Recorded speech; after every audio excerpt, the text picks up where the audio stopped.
Jess, thank you so much for joining me today. Hey, thank you so much for having me, Doug.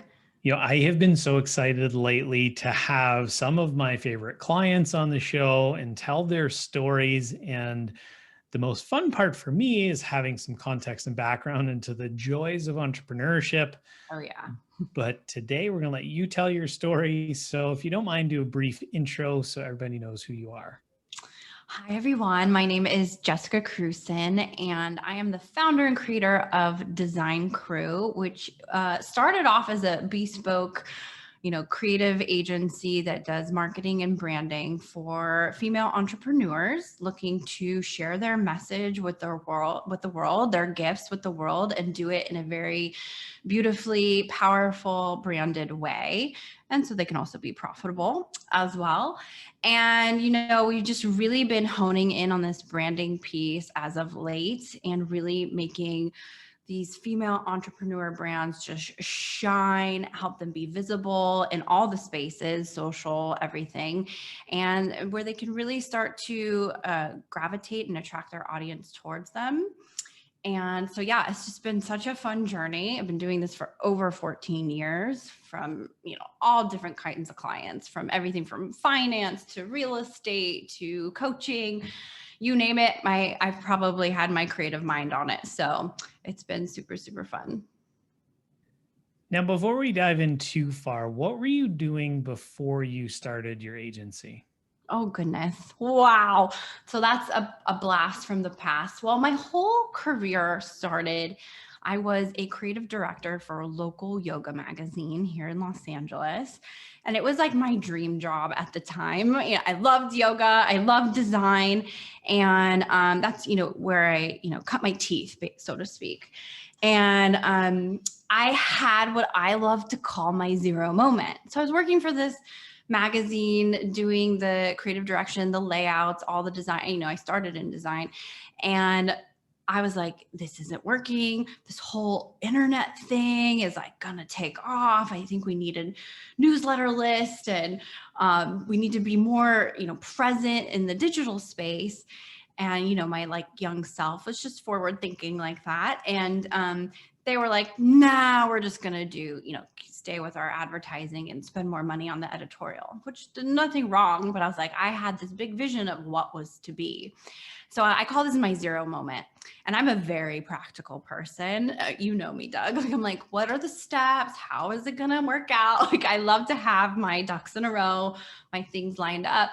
But in this case, I was like, I gotta leave this job.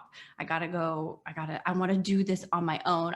I had the moment of like, well, if I think I know something here, I better act upon it and do it, and fulfill that, entrepreneurial seizure, as the E-Myth book calls it. So my zero moment, I had zero clients, zero idea what I was going to do, and zero savings, by the way. So for anyone who's listening, who's like, I have a dream, I'm in a 9 to 5 and I want to leap, I want to get out of this. Yeah, it's possible. Maybe don't do it without a plan, but I did. And I just knew something had to give. And so in my zero moment, I took that leap.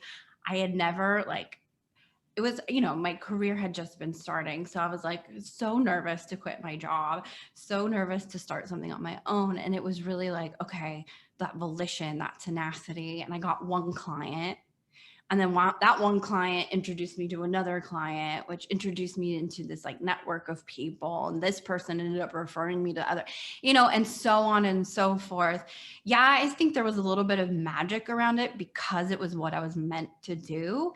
And of course, I, put my head down and did the work. And that's like what spawned Designkrew in the first place. And one of the things I love about your story is most people have this idea that, oh, there's this other burning desire inside me. I want to go chase this thing, but they have all these fears that they hold on to and they won't take action on following their dreams. Did you do it pretty instantaneously, or how did you work through some of those fears? Such a good question. And like, even I want to say like naivete was kind of on my side in a way. I'm saying I still don't have fears when I'm ready to take the next evolution of my business now. I don't know that the fear monger like ever goes away. It just gets quieter, a little bit quieter. But at the time, I think I stood for what I thought was possible more than the fear. Or I said, you know what? Like, I can't live a life where I'm not like fulfilling on that dream. Like, that was more painful than giving into the fear. So it it was very much psychological at that point because I had no idea, as you know, like, and we never know, like, I had no idea what was going to happen. But like sitting and in some degree, like dying in my office chair, not doing what I actually wanted to do felt worse than whatever mistakes, hurdles, things I would have to overcome, like than the fear of those things. So I think that's what ultimately led me to make the decision to make a move. Like I couldn't not do it.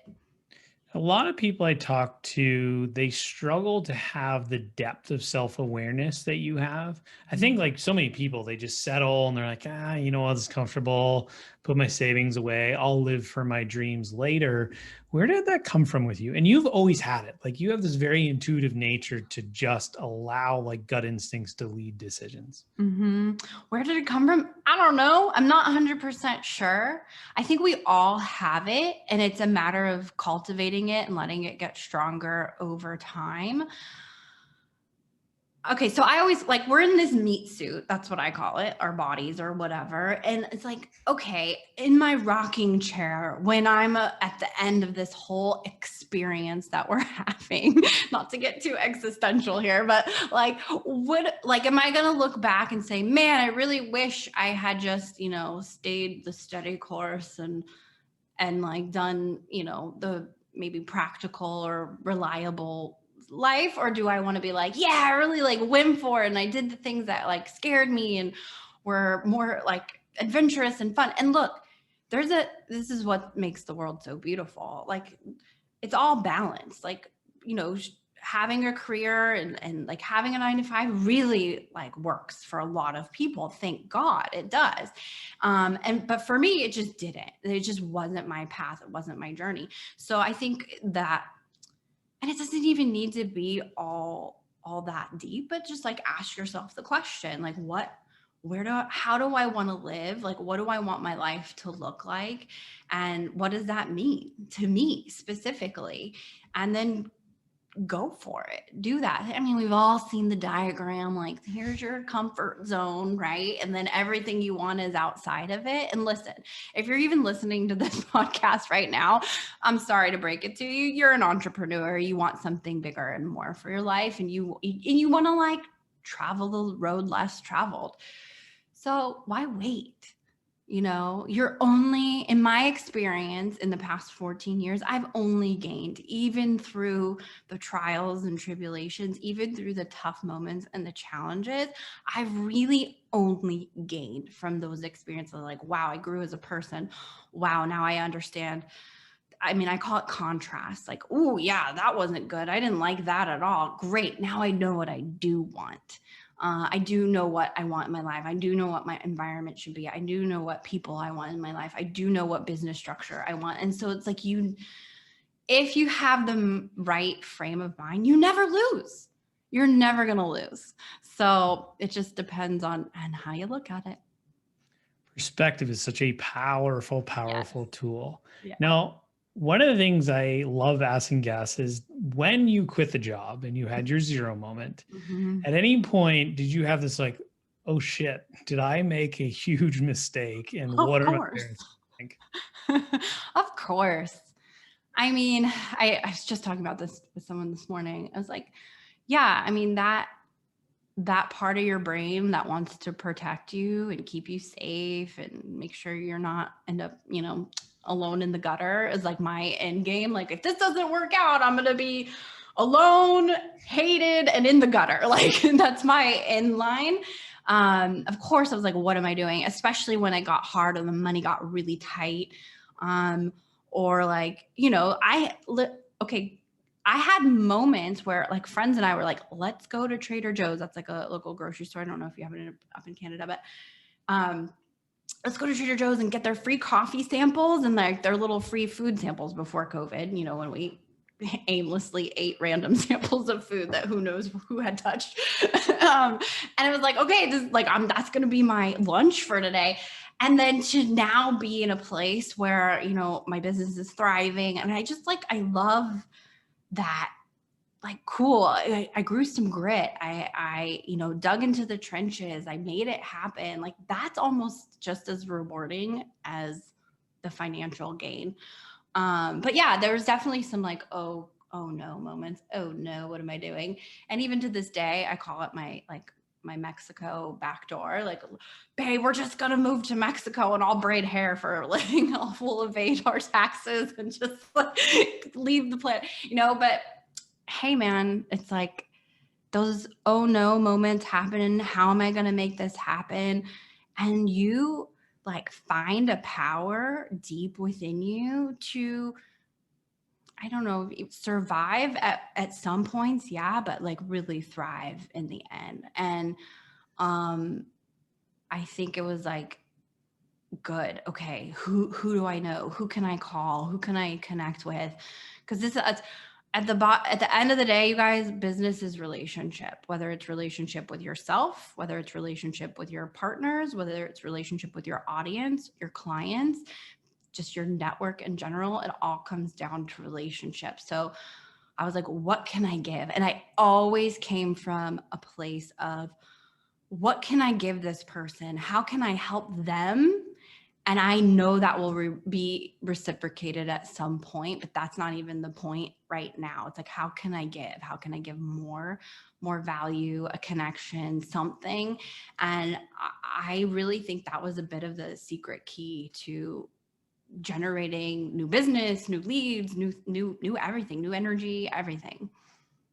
I hope that answered your question. Oh, big time. It definitely does. And it's funny because there's so many things that I think being an entrepreneur, or at least going for it.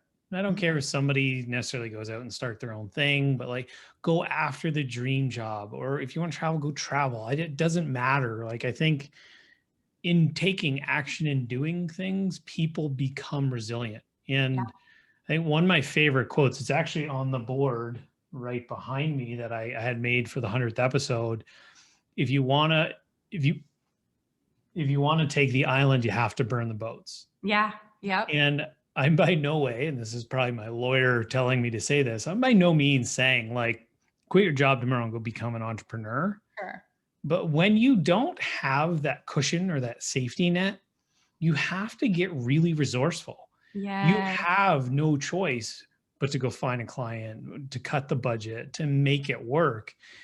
And I think in building that resiliency, you become more marketable, like to your clients. If you decided to go back into the workforce, like to me, there's no real failure because you learn so much. Yeah, like I said, there's no loss. You only gain in this journey. And you reminded me of like, yeah, there's nothing it's like, even when it feels like it's going really wrong, it's not. If you just borrow my trust in that. And I always say, like, the more dangerous place to be is comfortable. The more dangerous place to be is like, yeah, I'm making good money. My relationship's good. My team is good. Da, da, da. When things get a little kind of copacetic, you lose some of that hunger, and you have to, like, I think that's the challenge at this stage in business is like, how can I create more hunger? Because like you said, when you don't know where your next client is coming from, when you are just starting out, that hunger is so alive and so juicy and so delicious. You're like, yeah, let's do it. Let's make it happen. So by all means, like, embrace that period of time, because, and then it creates a foundation. It makes you more relatable for other people who are maybe like setting out on their own journey. Like, it doesn't even need to be business. Like, maybe you were looking to lose weight and you went through your own transformation and you became like a health consultant or a fitness consultant. And it's like, you know what? I've been there. I know exactly what that feels like to have those cravings at midnight, to like want to give up when you're just like starving and you don't want to do one more lunge or whatever the case may be. Like, to be able to connect with your audience from that place and not remember your humble beginnings, and like share them. They're part of your brand story, 100%. How has business evolved from when you first started and you were kind of doing a lot of different things to now where like you have locked in and absolutely crush it with branding? Mm-hmm. Oh, yeah. I think, again, as entrepreneurs, we're like, I need to please all the people. I don't want to let anyone like out of the circle. I've had a mentor tell me, and I just think it's just so beautifully represented, where like you can go a mile wide and only an inch deep, and it'll take a long time and probably not be that satisfying for you and or your audience. Or you can go an inch wide and a mile deep and really create really cool, awesome transformation for people. And or just like overall happiness. Like maybe you're selling beauty products. I mean, it doesn't matter. Like if you can like narrow in the focus. And it took me a while because I was like, but I really like this. And I was, I'm definitely a multi-passionate person. And I think the thing that helps me the most is like remembering that even if I make a decision to niche down or narrow down into branding, if 2 years from now I do want to change my mind, it's not like I've been exiled from every other possibility. Like I can still change my mind. I can rebrand. Okay. And that just kind of puts that like little, but what if and what about like voice at ease, and like just know your brand and your business will evolve as you do. But I highly recommend, just from a branding position as well, to narrow in on like your secret sauce, your one thing, your like the thing that if you were woken up at 3 a.m. and you had to do a presentation on it, you'd be like, yeah, no problem. Here, I just like, let me brush my teeth real quick and I can just do a presentation on that for 45 minutes in my sleep, That's definitely going to be the quote for this this show, promotions on Instagram. I love it. So one of the things, and I agree completely, like finding that zone of genius and locking in, there's a bigger underlying thing that I wanted to unpack that you touched on. And you're one of the first people, I think, to actually bring it up. And it's not ironic because I've seen some of the branding work. And that has to do with the sense of identity. Mm. I think a lot of people associate their identity to what they do.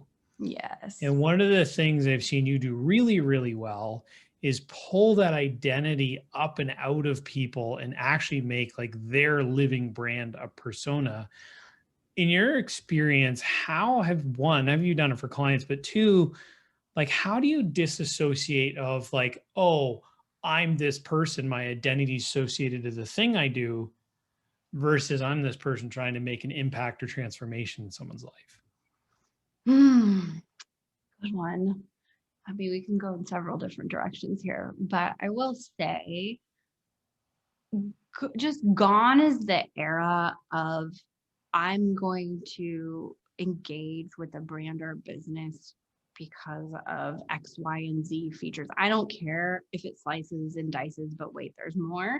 I want to know, like, how am I going to feel? What is going to happen? And then this isn't just for service-based business. This is products as well. This is why the brand story and brand messaging is so important. And to remember, people buy from people. They don't buy things. They don't buy packages. They don't buy this. Like, they buy from people. And the more that your brand values match their personal values is when people will really start to engage and interact and or purchase from you. So we have to like remember that this isn't like a vanity thing. I'm not like sharing my lunch with you because I just want you to know like my salad looks really cool. It's more like I eat salad too, or I want to eat salad and I can't get myself to eat salad. it's like they're striving towards. So the more we share of ourselves and share like really what's just authentic to us, this is what makes branding a no-brainer.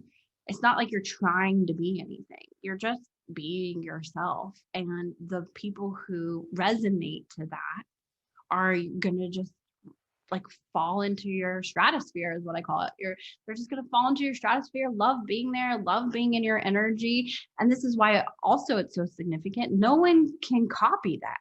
That's your essence coming through.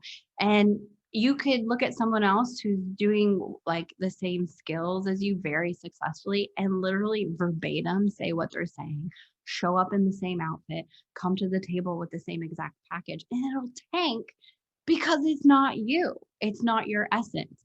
So this is like more important than ever, as like trust and brand credibility are just far outweighing like benefits or features. Like rather, like they want to know that they're, having chilling with the right people, like hanging out with the right people. I think there's a like second piece to that question of like pulling yourself from the identity of the product versus the self. Man, that's a deep question. um Let me just clarify, like, yeah. so how do you separate? Because you tend to bring amazing energy. Like, I have been in multiple rooms, like, and seen how you bring like the energy to your team, how you bring the energy to people. And for me, for example, like people know, or they will say, like, listen, he's really good at Facebook ads.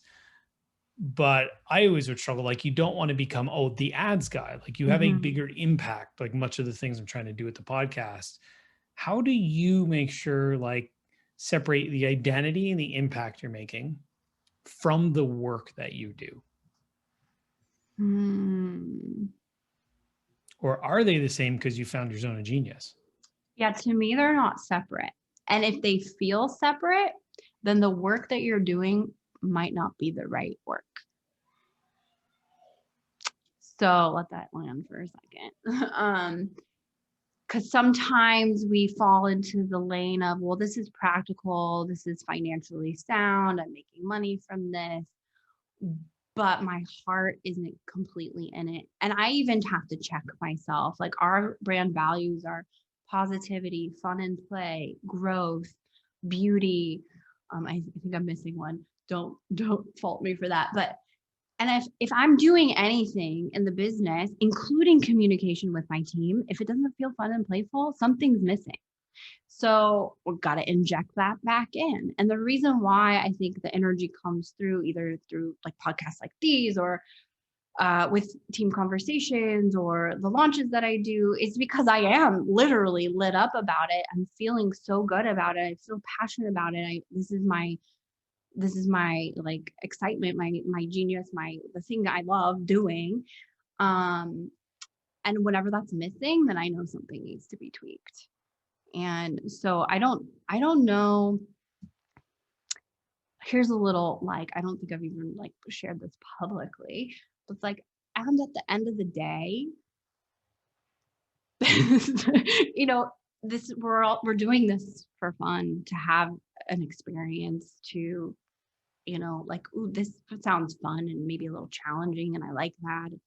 At the end of the day, it doesn't equate my worthiness, like who I am as like a being. So I think even having that little slight understanding makes it all just more fun and more easy.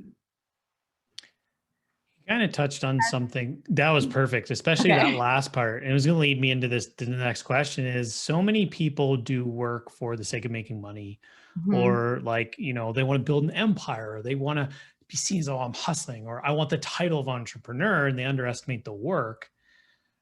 I personally found a big shift when I started to focus on like the impact. I know for you, it's transformation. Mhm. I find so much fulfillment in seeing clients win. Yes. Like, for example, like seeing you finally embrace creating an online course Yes. and like build, like seeing those wins are the things that fill me up. Did you have any transformations in yourself where you went away from like, okay, I'm building this thing to make money to I now see like the impact I can make in the world? Yeah, I definitely, absolutely. Because I would say there's like nothing wrong with wanting to make money and live a lifestyle that is like fun. And we have such opportunity there more than ever before on a global scale because of this digital world. I think when I first started, that was definitely a motivating factor because I was hungry. I did need to, pay the bills and make this thing legitimate. And I'm sure there was other, layers there too. Like I'm really doing it. That I let be represented by the money. And then I think I don't have like a pinpoint of a significant moment where that shifted other than when I valued here's where it was. When I valued what I did, when I realized that I had something really cool and good to share that was helpful, and actually when I valued that it was actually transformational, when I saw enough light bulbs go off on my clients' faces and had them have success, I think I that's when it was like that was like a huge motivating factor in transformation for myself. And it was more fun. And I think, something happens where, especially when you like self-proclaimed introvert, always behind the camera, never doing the podcast, never, not doing the program because I was too scared. And I'll be fully transparent here, is because I was with myself. I was like, but what will they think about me? Or am I really worthy of sharing these things that I think I know? And I say it in that voice because it was like a small limiting version of myself, even though I had transformed so many clients' lives. It's like, good, I'll just stay back here, just pretend I'm not, like, don't put me in front of anything. And I think when I was like, oh wow, this could help a lot more people if I just spoke up about it, that then it was like less about how I was going to be viewed and more about the people I was going to help, which makes it a lot easier. Like, don't make it about yourself, make it about your audience. I think most entrepreneurs are introverts. They Mhm. just get forced out to the front by Mhm. their mission. Yeah. Yeah. And hey, whatever it takes, my friends. And like I often, like, one of my quotables, if you will, is like, don't go against your own grain. And you know the difference when you're resisting because you're afraid because you're going to have to show up in a bigger way, and when you're resistant because it's not a right fit. And I knew deep down in my belly that, like, I'm resistant because I'm afraid to be visible. So I often now teach my clients and in my programs, like, just put that little fear voice down in the basement for a little while. You can always pick it back up later after we're done with the program if you want. But like, and like you said earlier in this podcast, like, the action of it makes it easier. Just like, if you just do the dang thing and do it again, and do it one more time, and even if you flubber a word, like, it's okay. Like, people, like, remember, we're all humans here having a human experience. I feel like when people mess up on their words, I'm like, yay, they're not like a robot. And people don't want robots. They want real, like, real yummy, delicious, flawed, wonderful human beings. I've yet to make a perfect human, maybe other than my wife. Good one, Doug. Learn from the best. Yes. Before we get to the final question, where can people learn more about you, your agency, and your programs, and your Ah, new podcast? yes, I have a brand new podcast, everybody, where you're gonna get like more juicy stuff like this. You can go to Brand on Fire, just, search your Apple Podcasts and put my name, Jessica, with Jessica, because it's new, so it's not popping up right away. So Brand on Fire with Jessica. And definitely go subscribe and listen and share all the good things. And then if you want, I have this really fun, super easy brand archetype quiz, which is at designkrew.com/quiz. And you can find out what your brand archetype is, and it'll give you, like, based on your brand archetype, the next steps you can take to brand yourself more effectively. So that's a really fun one too. It's an awesome quiz, everybody. I will make sure to put those in the show notes. And the final question we have today: what is the one lesson you can share with the audience to help inspire them to find happiness in their pursuit? Ooh. Well, I would say make it a daily practice to always remember that you're a freaking amazing human for no other reason that you're here. And what you have to share is so worthy and so important. And it wouldn't have been seated inside of you if you weren't the one that was meant to share it. It's like your little antennae was up and you were ready, and you are the one that had all the resources and everything you needed in you to be the one to fulfill on this mission. So don't ever forget that, and remind yourself of it daily. When the going gets tough, just be like, nope, I was the one assigned for this, and I'm going to keep going. Just that's such awesome advice. I am so glad you got to bring your fire to the show today. Thanks so much for joining me. Thank you so much for having me, Doug. Love you as always. And I'm just happy to be here.